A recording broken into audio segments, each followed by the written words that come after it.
AVL Tree is used in every storage logic in GNO. Why map is not suitable for efficient dynamic on-chain storage, and how GNO AVL Tree poses an efficient alternative.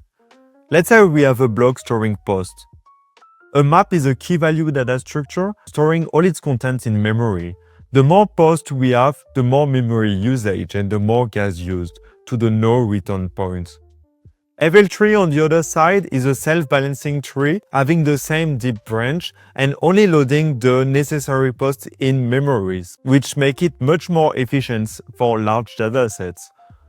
To compare the two, Maps is good for small fixed-size data and it has a very simple syntax, but it's not scalable since all the data is kept in memory as seen before. On the other side, the AVL tree has a very efficient memory usage and is suitable for large datasets, but it has a longer access time.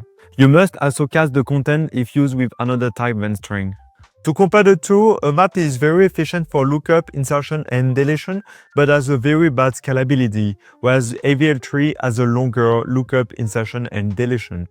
You should use map when working with small constant dataset as configuration, for example, and you should use AVL tree when dealing with dynamic dataset, whereas scalability and efficiency are required.